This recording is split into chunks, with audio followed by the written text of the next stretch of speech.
Hola a todos. En esta sección vamos a introducir el aprendizaje por refuerzo o Reinforcement Learning. Lo estudiamos porque es un enfoque que nos permite aprender interactuando directamente con un entorno, sin disponer de datos etiquetados ni de un modelo previo de cómo funciona ese entorno. En este caso, el agente no recibe ejemplos correctos, ni reglas, ni explicaciones. Solo actúa, observa las consecuencias positivas o negativas y ajusta su comportamiento. Además, el aprendizaje por refuerzo es especialmente importante porque permite adaptarse a cambios. Si el entorno cambia, el agente puede seguir aprendiendo y modificar su política, algo que resulta muy difícil en otros paradigmas de aprendizaje. El aprendizaje por refuerzo se basa, como hemos dicho, en aprender mediante la interacción con el entorno. A diferencia de otros paradigmas, aquí no tenemos datos correctos o incorrectos desde el principio. El agente actúa, observa qué ocurre y recibe una recompensa. Este enfoque está inspirado tanto en la psicología conductual, en los experimentos de estímulo y recompensa, como en el control óptimo clásico, es decir, buscamos una secuencia de decisiones que maximice un beneficio a largo plazo. En el aprendizaje por refuerzo siempre aparece el mismo marco conceptual. Tenemos un agente que es quien toma decisiones y un entorno que es el mundo con el que interactúa. En cada paso, el agente observa un estado, que solemos denotar como S. A partir de ese estado ejecuta una acción que llamamos A y el entorno responde devolviendo una recompensa, R, y un nuevo estado, S', o S sub t más 1. El objetivo del agente no es maximizar la recompensa inmediata, sino la recompensa acumulada a lo largo del tiempo. Una buena analogía sería entrenar a un perro como en los experimentos de Pavlov. No le explicamos la teoría, sino que simplemente premiamos las conductas correctas y poco a poco aprende qué hacer.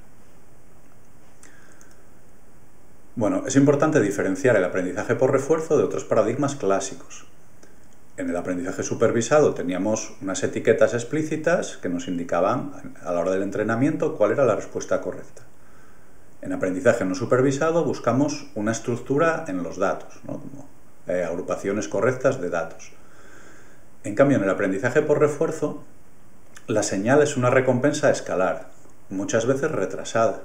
Puede pasar mucho tiempo entre una acción y la recompensa final. Además, el aprendizaje es secuencial. Cada decisión afecta a los estados futuros. Pongamos el ejemplo de una partida de ajedrez.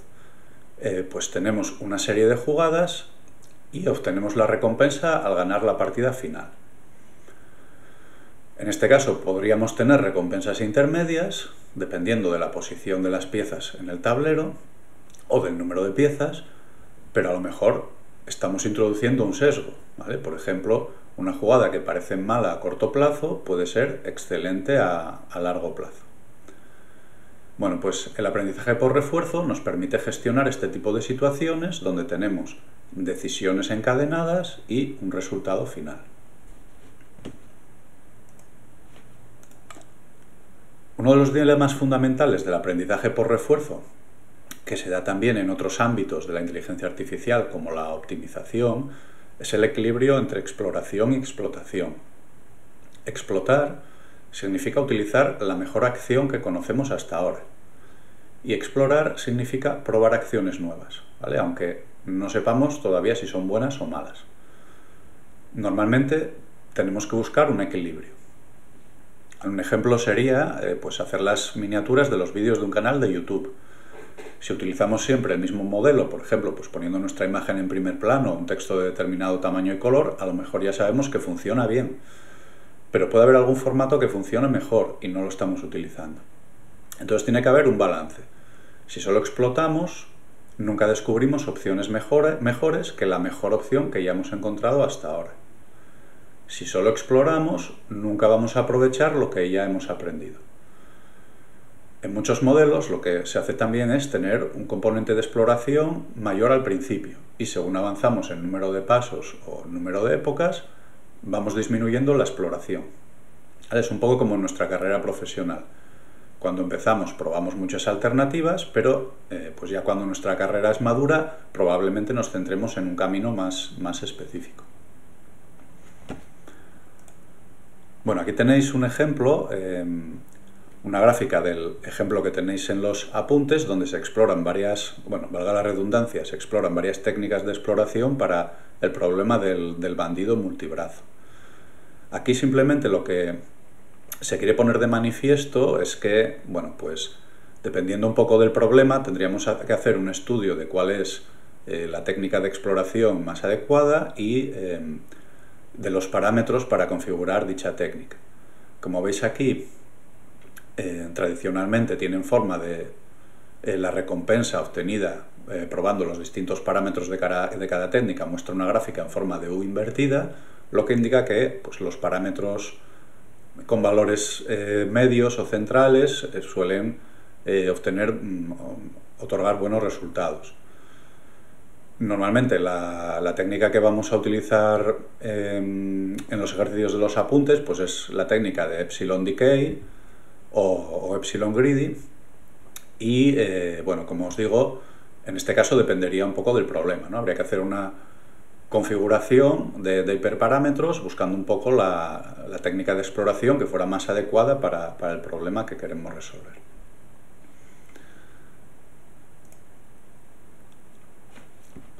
Bueno, el aprendizaje por refuerzo se utiliza en una gran variedad de aplicaciones reales. En robótica y control porque permite aprender movimientos complejos, pero también se utiliza bastante en videojuegos, ha dado lugar a hitos como AlphaGo o agentes que superan humanos pues jugando videojuegos clásicos como los de Atari, etc. ¿Vale? Normalmente cuando se utiliza para juegos como AlphaGo o el ajedrez se utiliza combinado con otras técnicas de inteligencia artificial. También se aplica en sistemas autónomos, optimización industrial, gestión de recursos. En general, siempre que haya decisiones secuenciales bajo incertidumbre, es un candidato natural. A pesar de esta potencia, el aprendizaje por refuerzo tiene bastantes limitaciones. Suele ser lento, especialmente cuando las recompensas son escasas o ruidosas. Bueno, pues determinar la recompensa adecuada a veces es un problema en sí mismo. El entrenamiento puede ser inestable y requiere mucho ajuste, y además el coste computacional suele ser alto, ¿vale? Por eso, aunque conceptualmente es muy elegante, en la práctica pues, hay que tener cuidado al aplicarlo. Para formalizar el aprendizaje por refuerzo utilizamos los procesos de decisión de Markov. Estos procesos se van a definir como una tupla de 5 elementos.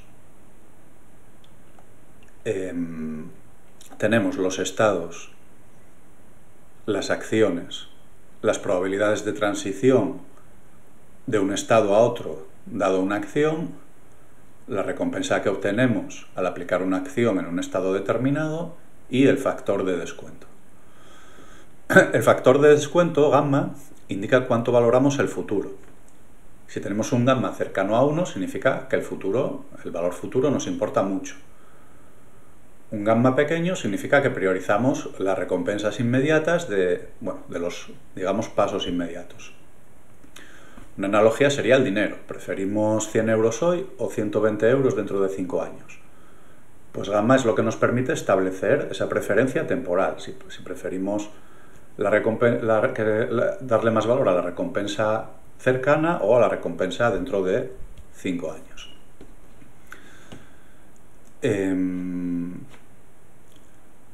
Bueno, la propiedad clave de los MDP es la propiedad de Markov. Esta nos dice que el futuro depende solo del estado actual y de la acción que tomemos, no de toda la historia pasada. Es como el ejemplo que poníamos de jugar al ajedrez. Los movimientos anteriores no tienen más repercusión que el estado actual del tablero, es decir, la posición de las fichas en el tablero cuando queremos hacer el movimiento actual. Y ahí tenemos toda la información anterior, ¿vale? Por lo tanto, lo que nos importa en ese momento es el tablero actual y no cómo hemos llegado ahí. Bueno, una política define el comportamiento de la gente. Matemáticamente es una función que nos dice qué acción tomar en cada estado. Puede ser determinista, donde siempre elegimos la misma acción, o estocástica, donde elegimos acciones con ciertas posibilidades. probabilidades. En realidad el objetivo del aprendizaje es aprender una buena política. Y para saber qué decisiones son buenas utilizamos funciones de valor. El valor de estado, v de pi, mide lo bueno que es estar en un estado siguiendo una política. Y el valor acción-estado, q de pi, mide lo buena que es una acción concreta en un estado. Bueno, y luego tenemos las ecuaciones de Bellman que expresan una idea, que es que el valor de un estado es la recompensa inmediata más el valor esperado del siguiente estado. Entonces, el valor esperado del siguiente estado implica que elegimos la acción disponible que tiene mayor valor esperado. ¿Vale? Esta acción puede llevar a varios estados posibles, cada uno con cierta probabilidad. Los ejemplos que tenemos en los apuntes de teoría son deterministas. Es decir, si estamos en una casilla de un laberinto y elegimos la acción de ir a la derecha, vamos a la casilla de la derecha al 100% con probabilidad 1. Pero hay problemas donde a lo mejor, dependiendo de la acción, con una probabilidad vamos a una casilla y con otra a otra. Entonces el valor futuro sería la media ponderada de esos estados, ¿vale? Del valor de esos estados. Y bueno, si la probabilidad es 1, pues no nos hace falta hacer la media ponderada, simplemente pues cogemos el valor del estado al que vamos. Entonces, todo ese valor futuro se multiplica por el factor de descuento, ¿vale? Que comentábamos antes, que es un número entre 0 y 1. Básicamente lo que nos dice la fórmula es que el valor actual se puede descomponer en decisiones más pequeñas, ¿vale? En función del valor de otros estados. Esto permite resolver problemas grandes de forma recursiva o de forma iterativa. En los apuntes de teoría tenemos un ejemplo práctico que es resolver un laberinto. En este caso, cada celda del laberinto va a ser un estado y las acciones son los movimientos, arriba, abajo, izquierda o derecha. Tenemos una recompensa de -1 cada vez que realizamos un movimiento. Si tenemos un obstáculo en el laberinto, tenemos una recompensa de -5 si llegamos a esa casilla, y si llegamos a la meta tenemos una recompensa de +10. Entonces aquí lo que hacemos es, vamos iterando, calculando la función de Bellman en cada estado hasta que los valores dejen de cambiar, ¿vale? Es decir, pues tendremos que dar varias pasadas o varias iteraciones hasta que esos valores converjan hacia un valor definitivo. Y aquí el objetivo es aprender una política que nos lleve a la salida de forma la forma más eficiente posible, ¿vale? Como veis, en este método simplemente estamos aplicando una fórmula, ¿vale? De momento no estamos aprendiendo, no estamos aplicando Deep Learning, simplemente estamos aplicando una fórmula matemática, ¿vale? Por lo tanto, hasta aquí es planificación, pero digamos que es el problema básico donde conocemos todos los datos, ¿vale? En este caso conocemos las recompensas, vamos a conocer absolutamente el valor de todos los estados y las acciones, por lo tanto, aplicamos un método de planificación. Bueno, aquí veis un poco lo que sería el planteamiento del problema. Si tenemos un laberinto de tamaño 4×4 y la casilla de inicio está en 0,0, tenemos obstáculos en 1,1 y en 2,2 y queremos llegar a la meta, que está en la casilla 3,3, después de aplicar el algoritmo que hemos comentado, nos quedarían los valores que tenemos a la derecha para cada estado. ¿Vale? Entonces, bueno, veis cómo el valor de los estados va aumentando a medida que nos acercamos a la meta. Y una vez que tenemos el valor de cada estado, pues tenemos que extraer la política, ¿vale? Que implicaría que, por ejemplo, si miramos en la casilla 0,0, nos podemos desplazar hacia la derecha o hacia abajo. En este caso, como tanto la casilla de la derecha como la casilla de abajo tienen el mismo valor, pues nos sería indiferente desplazarnos a una o a la otra, ¿vale? Pues en este caso se puede elegir al azar o se puede elegir la primera que se haya calculado. ¿Vale? En este caso, pues el algoritmo seleccionó ir hacia abajo hasta que llegamos abajo del todo y giramos a la derecha, ¿vale? Y seguimos ese recorrido hasta que llegamos a la meta. Pero como os digo, ante dos estados que tienen el mismo valor, pues podríamos ir independientemente a a uno o a otro.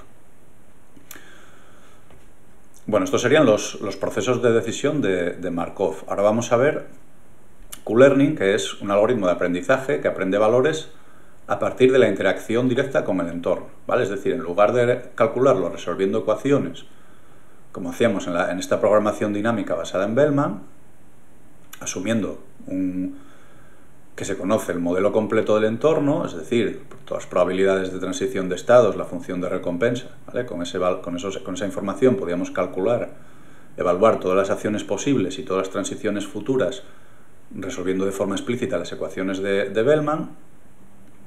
Q-Learning funciona de manera diferente, es decir, no vamos a conocer el modelo del entorno, ni calcular expectativas sobre todos los posibles estados siguientes, sino que en su lugar vamos a aprender a partir de experiencias reales observadas durante la interacción, ¿vale? Es por esto por lo que se dice que es un método model free o libre de modelo, pues porque no vamos a tener información del modelo a priori. Entonces el algoritmo lo que hace es mantener una tabla que se llama Q, donde cada entrada, Q de SA, representa una estimación de lo buena que es la acción A cuando el agente se encuentra en el estado S.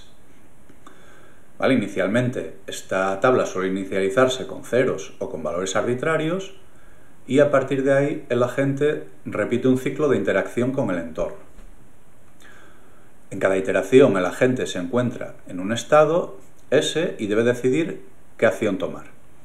¿Vale? Esta decisión se toma pues, utilizando la estrategia de exploración-explotación que hemos comentado anteriormente. Bueno, normalmente digamos que es epsilon greedy, ¿vale? Con probabilidad epsilon. El agente elige una acción aleatoria para explorar y con probabilidad 1 menos epsilon elige la acción que tiene el mayor valor para Q de SA en la tabla. ¿Vale? Es decir, el mayor valor para una acción en el estado en el que estamos. Entonces esta política al principio no va a ser óptima porque no conocemos todos los valores para las acciones en ese estado, sino que forma parte del proceso de aprendizaje, ¿vale? Una vez elegida la acción, el agente la ejecuta en el entorno y el entorno va a devolver una recompensa inmediata y un nuevo estado. Y en este caso ya vamos a conocer esa recompensa y el nuevo estado al que vamos, ¿vale? Pero no lo sabíamos a priori, lo conocemos ahora cuando el entorno nos devuelve esa recompensa a la acción que hemos desempeñado. Vale, entonces esta transición concreta, dado un estado y una acción, obtener una recompensa y transicionar a otro estado S', es lo que constituye una experiencia real de la gente, ¿vale? Esto es lo que se llama una experiencia. Con esta experiencia, el algoritmo actualiza una entrada de la tabla Q, ¿vale? Correspondiente al par de estado y acción inicial, utilizando la regla de actualización que tenemos en la transparencia.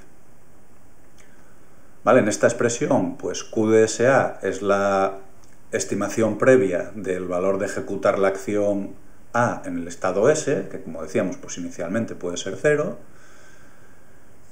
y el término R más gamma por el máximo sobre A' de Q de S' A' es la nueva estimación basada en la experiencia observada, ¿vale? Es decir, R es la recompensa inmediata recibida y el sumando a la derecha de R es la mejor estimación que el agente tiene del valor del siguiente estado, ¿vale? Suponiendo que a partir de ahí actuará de forma óptima. Luego el factor gamma, como decíamos, es lo que descuenta la contribución del valor futuro.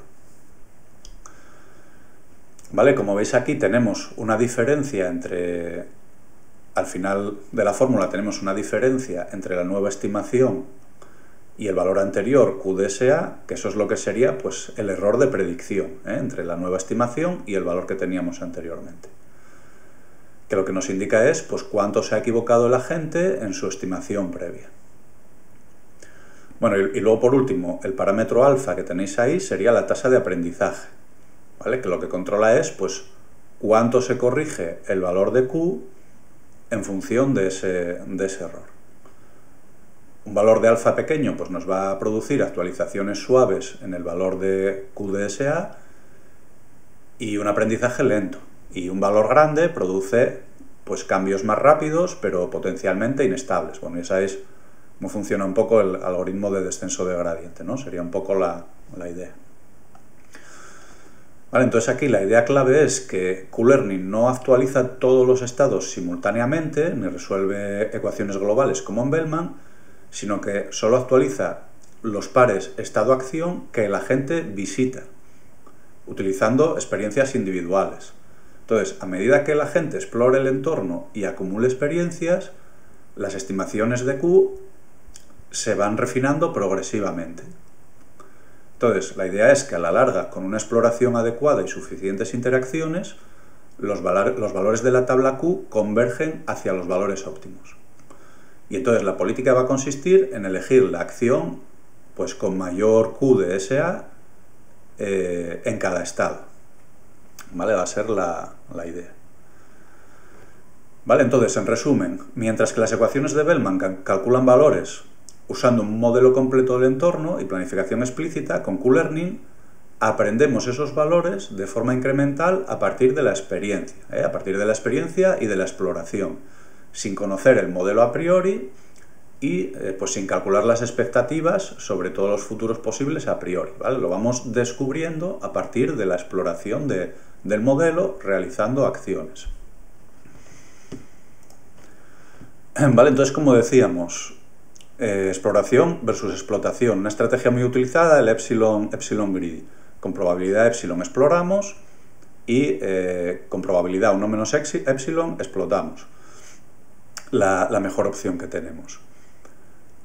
Entonces, muchas veces este Epsilon comienza siendo un valor alto y se va pues reduciendo a lo largo del tiempo, ¿vale? Tiene que ser un valor entre 0 y 1. Bueno, en los apuntes tenéis otro ejemplo que sería pues, resolver el mismo laberinto que hemos resuelto con las ecuaciones de Bellman, vamos a resolverlo con Q-Learning. ¿Vale? Entonces la idea es, empezamos en la casilla de inicio y dependiendo de la política, exploramos una acción. ¿Vale? Y vamos al siguiente estado y actualizamos la tabla Q iterativamente. Entonces los valores se van ajustando hasta que la política converge. ¿Vale? En el momento inicial, donde tenemos toda la tabla Q a 0, pues vamos a tener la misma posibilidad de ir hacia la derecha o de ir hacia abajo, ¿vale? Que son las dos opciones que tenemos. Entonces, pues iríamos, por ejemplo, hacia la derecha y aplicaríamos la fórmula para actualizar el valor que hay en la casilla 0, 0. Cuando estemos en la casilla 0, 1, pues tendríamos que elegir otra vez una acción a realizar, movernos a la casilla siguiente y en función de la recompensa que obtuviéramos ahí, pues actualizaríamos la tabla Q para la casilla anterior y la acción que hemos determinado. ¿Vale? Es decir, que en este caso vamos un poco explorando el laberinto, ¿vale? En lugar de tener un recorrido metódico que nos recorre todas las celdas. Bueno, entonces aquí a la derecha tenéis el resultado final de aplicar el algoritmo después de pues, aplicarlo durante los suficientes pasos o las suficientes iteraciones como para que pues, los valores de la tabla Q converjan. Y como veis, pues aquí nos ocurre un poco lo que nos sucedía en el ejemplo anterior, ¿no? Es decir, que a medida que nos acercamos a la meta, los valores, el valor el máximo de la posición de la tabla Q para cada estado va aumentando y, por ejemplo, en la casilla 0 pues nos saldría tendríamos el mismo valor con respecto a ir a la derecha que con respecto a ir hacia abajo, ¿vale? Por lo tanto, podríamos escoger cualquiera de las dos alternativas, ¿vale? Entonces, como veis, en este caso pues se va hacia abajo hasta que aquí se va hacia la derecha y luego hacia abajo y hacia la derecha otra vez. Vale, veis que básicamente tenemos varios recorridos equivalentes para poder llegar desde la casilla inicial hasta el laberinto. Bueno, este algoritmo, como os digo, lo tenéis un poco más detallado y más explícito en los apuntes de teoría. Bueno, entonces, ¿qué limitaciones tenemos utilizando Q-Learning? Bueno, pues imaginaros, si tenemos espacios muy grandes, si tuviéramos un laberinto, por ejemplo, pues de tamaño infinito, esta estrategia sería inviable, ¿vale? No podríamos mantener una tabla que fuera infinita o que fuera demasiado grande. Entonces, el principal problema es la escalabilidad. Cuando el número de estados es muy grande, la tabla Q se vuelve inviable. Y además no generaliza, es decir, lo que aprendemos para un estado no nos ayuda con estados donde tenemos situaciones similares. Entonces aquí es donde entra el Deep Reinforcement Learning, ¿vale? Es donde entra el siguiente algoritmo, que sería Deep Q-Learning. ¿Vale? Entonces la idea es que en Deep Q-Learning vamos a utilizar una red neuronal para aproximar la función Q. ¿Vale? Es decir, en lugar de una tabla, la red va a recibir el estado como entrada y nos va a devolver los valores de Q para ese estado. ¿Vale? Entonces, la idea es que el agente explora el entorno, observa la recompensa inmediata y el valor del nuevo estado, y con esa información se construye una estimación del valor de Q, que se utiliza como objetivo para entrenar la red neuronal. ¿Vale? Entonces, como la red neuronal puede generalizar y puede extrapolar, esto va a permitir trabajar con estados complejos o con imágenes o señales continuas. Bueno, como decíamos que el entrenamiento es complejo, se utilizan varias técnicas para estabilizarlo. El replay buffer es una memoria donde vamos guardando experiencias pasadas, es decir, recordemos que la experiencia es la transición del tipo estado, acción, recompensa y siguiente estado al que vamos. Y entonces durante el entrenamiento, en lugar de utilizar solo la última experiencia, vamos tomando mini lotes aleatorios de esta memoria.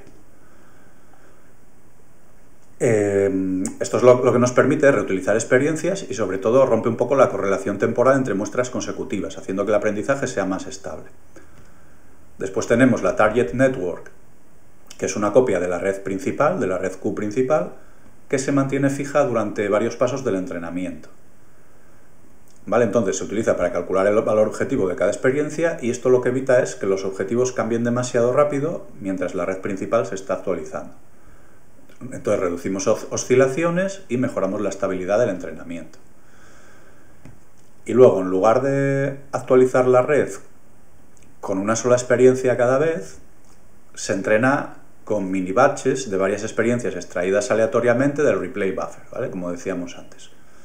Entonces esto va a disminuir la dependencia de ejemplos consecutivos y va a mejorar la convergencia del aprendizaje. Bueno, para probar estos algoritmos vamos a utilizar Gymnasium, que es una librería estándar que proporciona entornos de Reinforcement Learning con una interfaz común. Esto permite centrarse en el algoritmo sin tener que implementar el entorno desde cero, ¿vale? Aquí tenéis muchísimos ejemplos clásicos que están detallados en los apuntes, pero pues los que vamos a utilizar son el de Cardpole y el de Pendulum, ¿vale? Para nuestros ejemplos. Entonces, en el problema del Cardpole, el objetivo es mantener un palo en equilibrio. ¿Vale? En este caso, el estado es continuo, lo que tendríamos la posición del carro, la posición horizontal, la velocidad del carro, el ángulo del palo con respecto a la vertical, la velocidad angular del palo, ¿vale? Todo esto son números reales que pueden tomar infinitos valores dentro de ciertos rangos. ¿Vale? Como veis, pues esto hace que la gente tenga que aprender a manejar situaciones infinitamente variadas, ¿vale? Porque ya no tenemos solo un conjunto de estados discretos predefinidos, sino que tenemos pues muchas variables que pueden tener un valor real. Por lo tanto, ahí las combinaciones serían infinitas. Y no podríamos mantener una tabla Q si no tenemos la capacidad de extrapolar. Bueno, en este problema lo que sí son discretas son las acciones, ¿vale? Es decir, aquí solamente se puede empujar el carro a la izquierda o empujar el carro hacia la derecha, ¿vale? Siempre con la misma fuerza. Entonces, las acciones que tenemos son discretas y son más sencillas. En este caso, la recompensa, el agente va a recibir una recompensa de +1 por cada paso que mantiene el palo estable. ¿Vale? Es un problema que conceptualmente es sencillo, pero es muy ilustrativo. Bueno, tenéis el código del ejemplo en los apuntes, y si vemos la recompensa que obtenemos por episodio al entrenar a un agente en Cartpool, ¿vale? Veis cómo al principio la recompensa comienza en valores cercanos a 0, reflejando pues, que la gente falla rápidamente y no mantiene el palo en equilibrio. A medida que vamos progresando el entrenamiento, a mayor número de episodios, veis como la recompensa por episodio va mejorando gradualmente, llegando al final a tener una recompensa de 500 en varios episodios, indicando que la gente pues, aprende a mantener el palo estable por más tiempo. Aquí veis que hay muchas oscilaciones en la curva. Bueno, pues estas oscilaciones son propias de la exploración, donde la gente prueba acciones distintas para intentar descubrir la política óptima.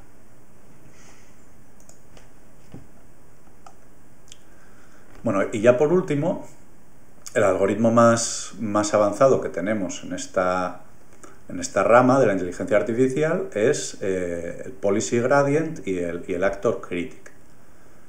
En Policy Gradient ya optimizamos directamente la política.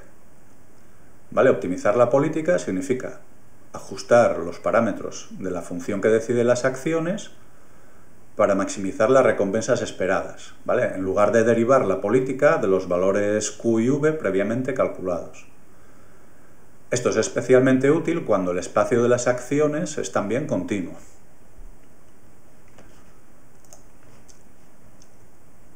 Vale, entonces, lo que comentábamos.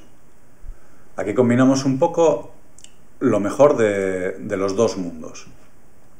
El actor decide qué hacer, qué acción tomar en cada estado, y el crítico evalúa cómo de buena es la decisión. ¿Vale? Es decir, es un poco como un alumno y un profesor. Uno actúa y el otro le da feedback. Entonces, los algoritmos modernos, como el Proximal Policy Optimization, se basan en esta idea, en la idea del actor y el crítico. Es un algoritmo. Este algoritmo fue propuesto por OpenAI en 2017, y el objetivo, como decíamos, es optimizar directamente la política del actor de manera estable.